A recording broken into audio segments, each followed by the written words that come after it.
welcome to another episode of A Drummer's Guide to... okay, so today I want to talk about my current goal and how I'm getting there, to achieve my current goal. So, let me give you just a bit of backstory. About a month ago, I got a phone call about being involved with a new gig, which I'm very excited about, which I can't tell you about just yet, but I will at some point, and I am doing a little mini montage of my journey towards this goal. But I want to talk to you about exactly how I'm tackling it, because this phone call I got for this new gig, basically, so as soon as I sort of got it, I was like, well, I have to do this, purely because, well, there's two reasons. Firstly, it's with a bunch of people I really want to work with, because I've known them for a long time, haven't had a chance to work with them before, and yeah, this was just a perfect opportunity. So that in itself, I was like, I've got to do it, because it's going to be fun, and it's with great people, so aces. But the second reason was because it is involving a skill that I've managed to not avoid, but it's definitely not the strongest part of my sort of like overall playing, my overall being a drummer thing, and that is reading. As you know, if you've watched other videos of mine, you'll know I'm really good at charting songs, like listening once, chart it, play it, fine, happy with that. I'm even happy to say I'm good at that. And anyone that knows me knows that that is a big deal, because I don't think I'm good at anything. But when it comes to reading other people's charts, it's just something that I haven't had a lot of experience in. I mean, years ago, I did a show, Annie Get Your Gun. There were charts on that, and I did that. Looking back, I don't even know how well I did it, but we did it for a week, no one screamed at me, so happy days. But it's not been a consistent, regular thing that I've done. And, you know, I've done a bit of reading during drum lessons and stuff, and to be honest, as soon as a chart goes up, my brain just goes, ah!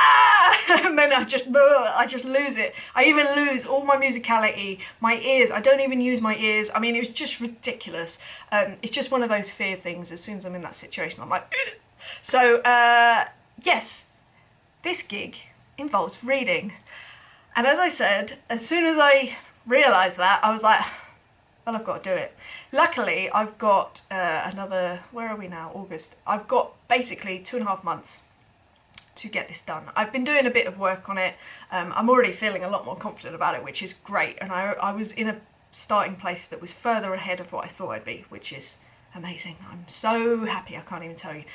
But I want to talk to you about exactly the steps that I have been taking, that I am taking, to completely just obliterate the reading thing before I get into this situation. It's not 100% of the gig, but it's like, it's a big enough part that every other element of the gig I'm fairly happy with.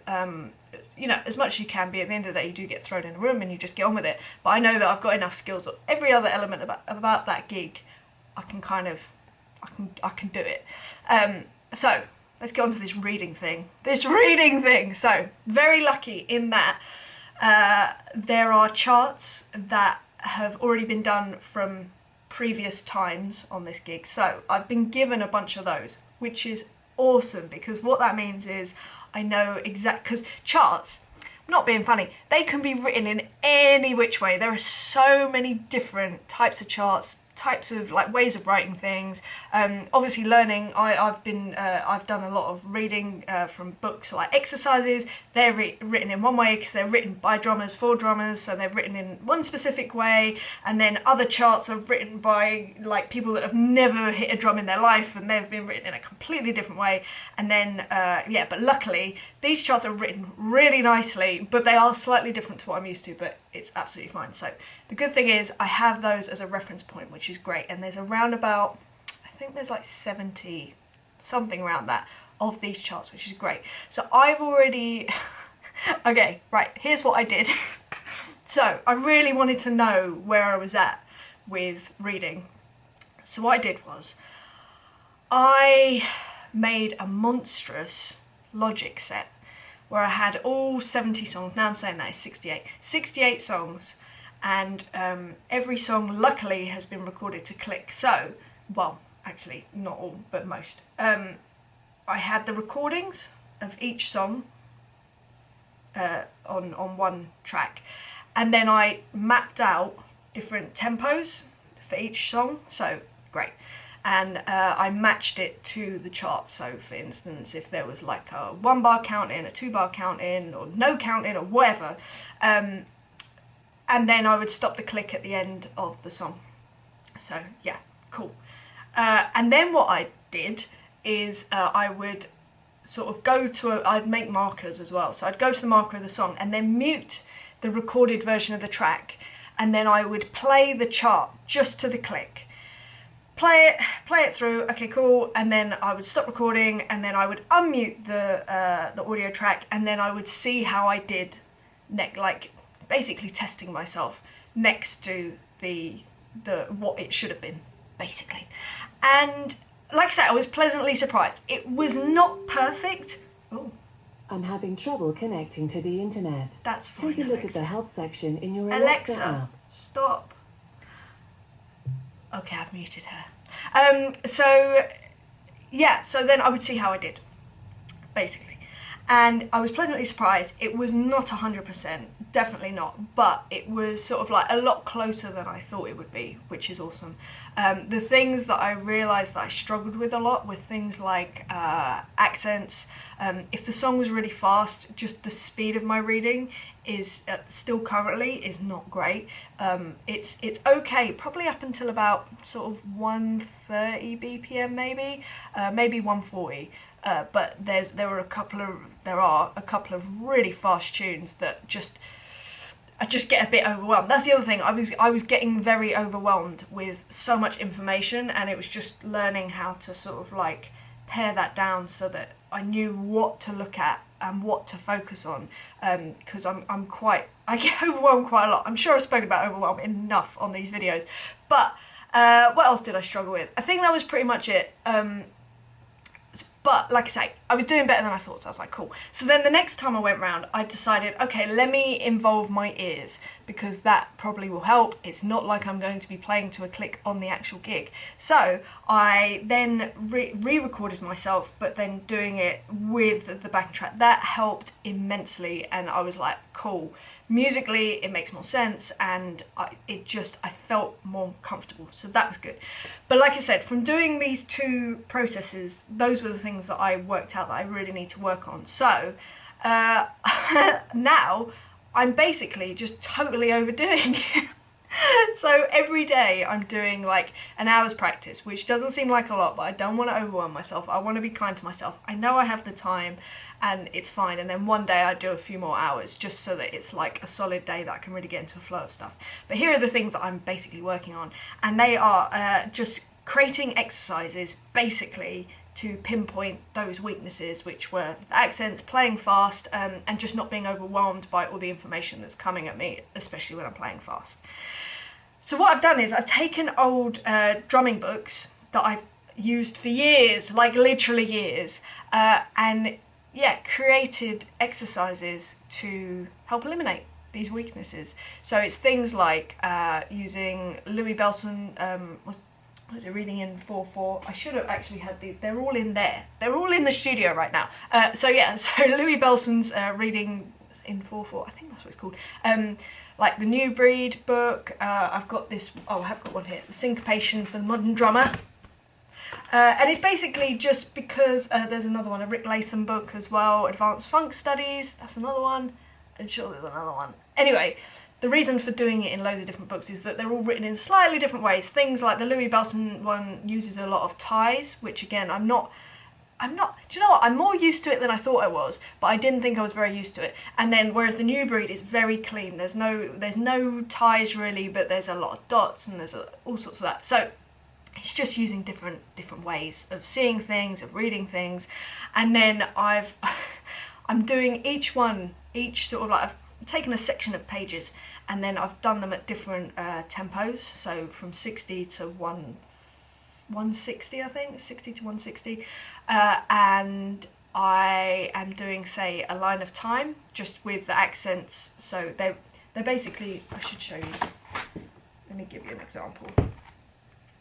Okay, so something like this, Can you see that? So I'm not playing the kick drums there, but I'm just going to be playing the accents on top on the kick drums. So I'll do that, do the accents on the kick drums, fine. And then the next line I'll do the accents, but I will do them with a hi-hat accenting on the hi-hat open, basically. And then the next time round I'll do a line of accents on the crash, so I get used to that. And then the fourth time round will be accents with fills in between the crashes, which I find incredibly difficult because I'm not a solo sort of player, so I don't really think like that. And so far I'm finding that the hardest, but it's okay because that means that I need to work on it, and it is slightly getting better every time. So that's great. And every time I play these, I record them, I listen back, I make sure that I'm getting that I'm playing it right, basically, and I'm also exporting every day into a single file so that I can look back and just see that I am making progress, which I am, which is awesome. So yes, I'm doing that, which is the bulk of my learning. I'm trying to not play the charts from before on this gig because I don't want to know them so well that I know the song as opposed to reading the charts, if you know what I mean. So I'm trying to keep that to a minimum at the moment. So I'm just creating these random exercises. The other thing that I'm doing is that I have an app that I use. There's a really good reading app. What's it called? I Read Rhythm, I think it's called. Hold on, I will tell you exactly what it's called because that's not fair. Read Rhythm is what it's called. And that's really good for just being on the go. I can be sort of like on a train or whatever, have my headphones in and just do 10 minutes of something whilst I'm between stops, because it is those little moments of time that build up. And you know, I started out doing this app, and to be honest, I was shocked. I was pretty bad at this app. I was pretty awful, and I was like, wow, I'm not good. But it's getting better, and like I say, that's kind of the main thing. And again, it's really good at like logging that you're getting better, or just as long as you're improving, that is the main thing. And if you're not, and you're struggling too much, just take it down a notch. Just you know, make it easier. Do it slower, or do it more simple, or whatever it needs to be. Yeah, especially for this reading thing for me. And then my plan. So this is all the thing that I'm currently doing, and I want to get to a point where I'm feeling confident, especially at playing fast and accents. That's my main sort of thing that I'm worrying about. Once I've done that, I'm going to throw myself into, even thinking about this actually makes me slightly nervous still, I'm going to throw myself into a high pressure situation that is going to be the most, in fact no, it's going to be worse than what the actual gig is going to be. So I'm going to look for a band that reads, that is purely read. They have no rehearsals, and it's all read from a book, so you don't get a list of songs, nothing like that. It's a book of like, I don't know, 200 songs, and they just say, right, page 58 or whatever it is, song number 70, and then you just flick to it and it's go. Oh, that's the other thing, I have loads of other charts with different songs written in different ways that I'm also going to be practicing to, although I'm finding that quite difficult because finding the right versions of songs that the charts are written to, and they're very intricate, is I'm finding that difficult. But again, I'm going to keep going on it, and it's going to work. I just need to work on it, so it will be fine. So yeah, so that's basically what I'm doing. I'm going to throw myself into that high pressure situation so that by the time it actually gets to the gig, I'm going to be so relaxed, because I'm going to be like, oh, I've done, compared to all this other stuff I've been doing, this is easy. So that's the plan. I mean, I do always overdo stuff because I've spoken about this before. My main motivation is fear. Fear of being not good enough, fear of getting into a situation where it's like, why are you here? You shouldn't be here, get off the gig. I've had that once in my life. I refuse to have it again because it's just the worst feeling in the world, and especially in this situation because it's with people that I really want to be working with, and I don't want to ruin my opportunity. So I'm going to overdo it for the next 3 months or 2.5 months. That's basically what I'm saying. And as I said, I am doing like every few days I'm doing a little video or I've done a picture or something like that to show my actual journey. So you will see all of this at some point, but it will be after the fact, and at some point I'll tell you what this gig is. But it's really fun and I'm really excited. So yes, I mean, sorry, this was quite long. I just wanted to tell you my process of my, my current goal, as it were. And at some point it will be a different goal, but I'm super, super happy that I finally get to tackle this goal of reading in this particular way, because I'm the kind of person that really the only way that I really tackle goals and get into parts of my playing is when there is a deadline, there's something that I'm working towards. I'm not very good at working towards something just because I want to be good at it. That's not a good enough reason for me, and that probably says a lot about me, and I don't know what it says about me, but whatever. But I'm much better when there's other people relying on me. That motivates me to the hilt. So with that being said, I'm gonna go and do some reading practice, because that was the plan. After I did this video, I have to go do an hour. So I'm gonna go do that, and I will be back next week with another subject. I hope you're having a lovely week, or have had a lovely week, having a lovely weekend, or I don't know. Anyway, have a good day. I will see you again next week. If you have any questions, please leave them in the comments. If you would like me to cover any other subjects, please also leave them in the comments. Alright, I will speak to you soon. Lots of love. See you later. Bye bye.